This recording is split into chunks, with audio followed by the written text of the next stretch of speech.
Alchemy Custom Weaponry.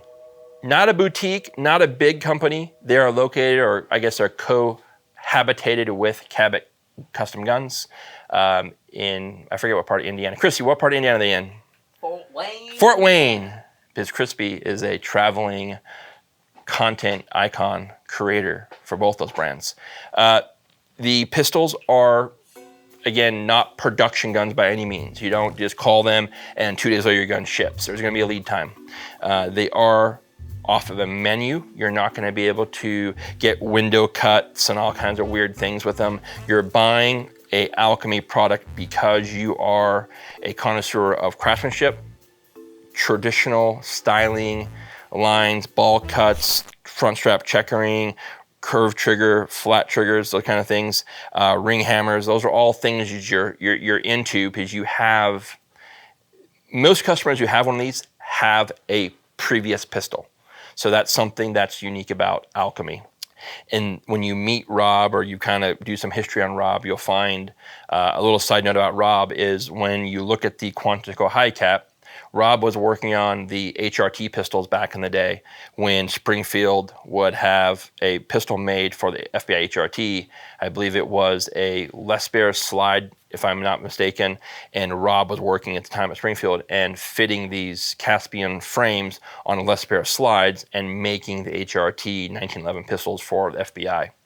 The Quantico high cap, hence the Quantico name, is the vision of a modern day HRT pistol, if there was such a beast, in a 5-inch government length, high capacity, double diamond grip, and weapon light compatible with the modern edition of a red dot option. So that's kind of the history behind the Quantico and the vision of Rob's build for the Quantico. So before we get too far into the Primal Elite Compact, let me share with you a little bit about what we do here at RDR. We are a soft goods manufacturer. I've been in the business now for coming up on our 13th year, which is wild to think, but we specialize in a full line of Safariland modification, holster wraps, holster mods, TQ mounts, TQ hangers, full line of professional grade canine gear, soft goods, belts, plate carriers, chest rigs, you name it, we have it. You can check all that out at RDRgear.com. So let's talk about the Alchemy Prime Elite Compact. Nick and I have known each other for a while now, social media. Eli and I have known each other now through social media. Christian has had a chance to do a lot of work with Cabot and Alchemy both, and he's gotten a chance to hang out with Nick and Eli as well. I've met them at SHOT Show, great guys. I got turned on to Alchemy early from my Quantico high cap, which is a 2011 pistol versus a 1911 pistol. And we're gonna talk something that's about both these guns because everybody loves the 2011, but everybody loves to hate on the 1911. And I have a theory on that, so I'll share that with you guys here shortly. I have not shot anything from Alchemy other than my own pistol, right? This thing shoots, there's recoil impulse that you're gonna get on a pistol. If you see anybody air racking a pistol,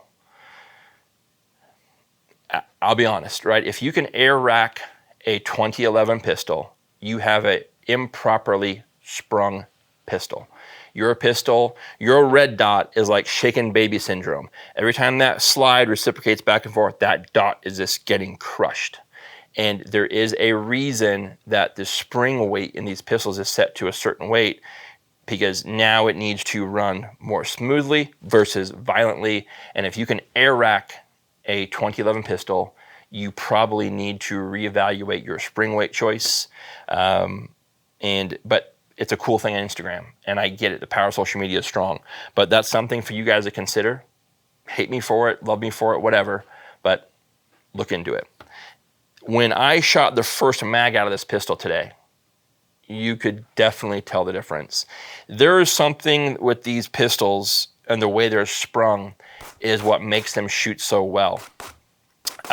This is a smaller gun, so a little bit more recoil and muzzle rise per se, but in the 5-inch gun, I get nothing in it and it shoots just as flat as a comped pistol. What I like about this gun is the fact that its size and the performance of this pistol, and I really do like the fiber optic red front sight because my eyes are getting so bad that I can't really see night sights or a thinner fiber optic. I'm not for sure what sight Nick put on this pistol, but whatever this one is, I honestly would probably have gotten, I'm gonna get one eventually, but I think this would be a great carry gun. But I would get it without a red dot. Or if I did do red dot, I may go into something smaller.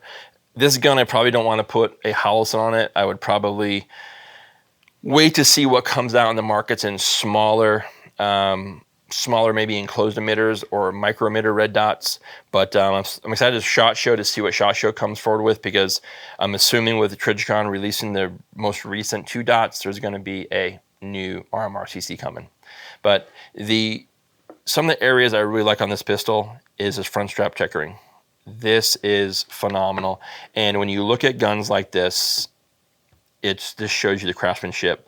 The magazines are a little snug, but again, this is a fairly new pistol. This is Nick's personal gun. So when Nick had this gun built from some different parts and things around the shop, this is a pistol you can order from the website in the Primarily Compact. There are a few things that are different, and in the video, I'll link Nick's review from DEFCON Creative YouTube channel. I'll link that in the video as well, as you guys can watch his commentary, because it's what he kind of put together in his vision, and Eli has one as well. But that'll be something you guys can get. The checkering on the front is also on the back. The ambidextrous safety. The satin finish of this hard chrome is just that kind of dull, kind of refrigerator chrome look. I love it. It's super sexy. It's a very classic look. As I mentioned earlier, in the hand, the gun just fits very, very well. It's a very clean, very easy, and this would be a great winter carry gun. Getting one in 9 or 45, your choice. There's no 10 mil, I don't think anyway. But the pistol overall weight is very similar to a 2011 in weight. This one is heavier, of course, with more metal, more gun, but this is not too heavy to where you couldn't carry this pistol as an everyday carry gun. This is the kind of gun I don't think you're going to run an appendix carry per se, like in a Kydex holster. You can if you choose to, but for me, this is more Galco rail guard.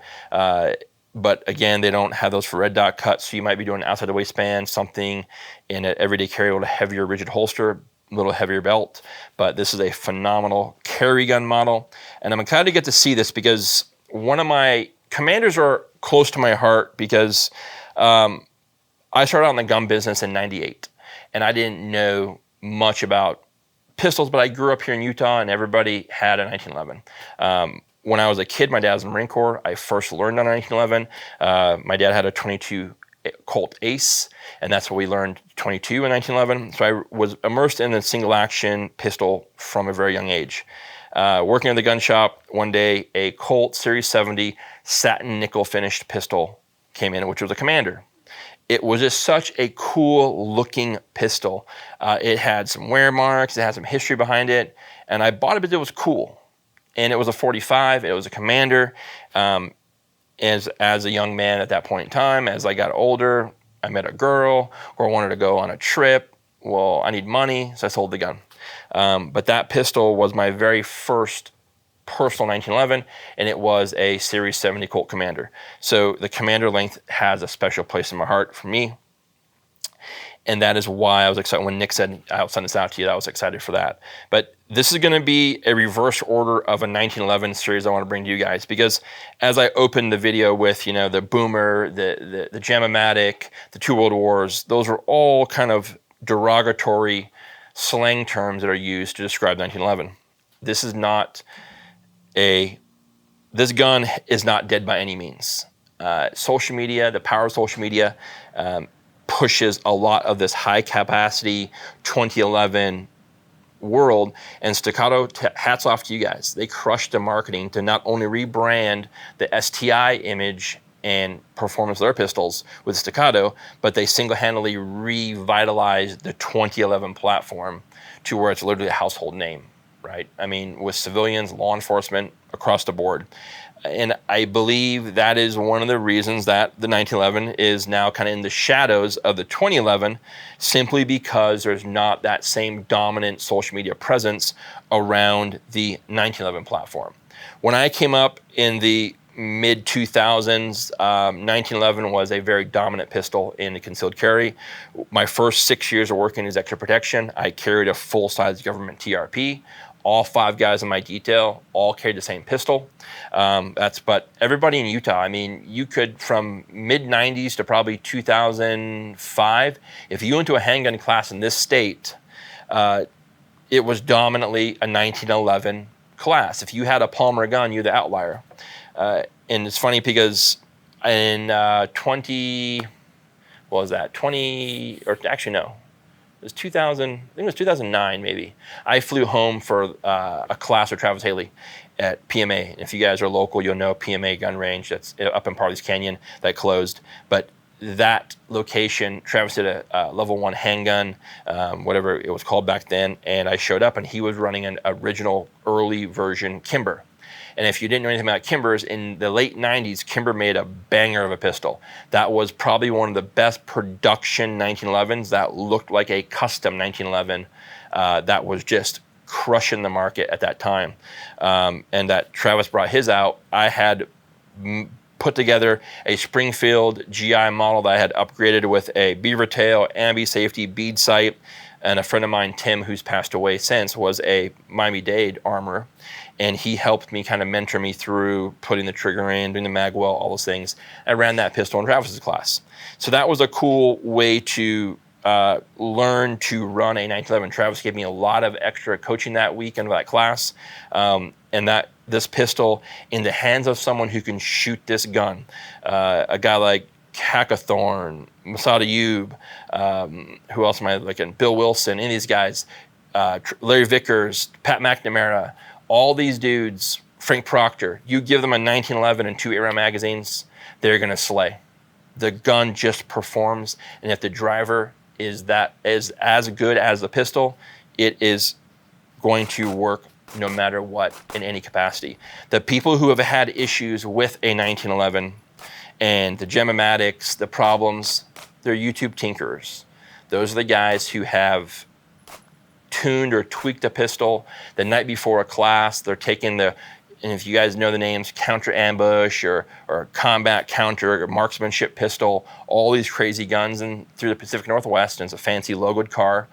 There's a particular group of individuals with a particular instructor who simply just shits on 1911 because he thinks he has problems. Well, there are some bad ones out there.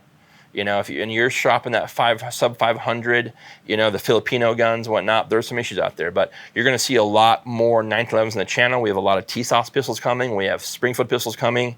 We have the Alchemy. I reached out to Wilson, to Nighthawk, to Ed Brown. I'm going to share with you guys a lot of the 1911 kind of timeline of pistols and give you guys a little bit of information, some history behind the pistol and why it's still relevant for a concealed carry gun, home defense gun, fun gun, still today. As always, guys, thanks for watching. We post 2 to 3 videos every week on Gear the Review, Gear the Manufacturer. Until next time, be well. Take care.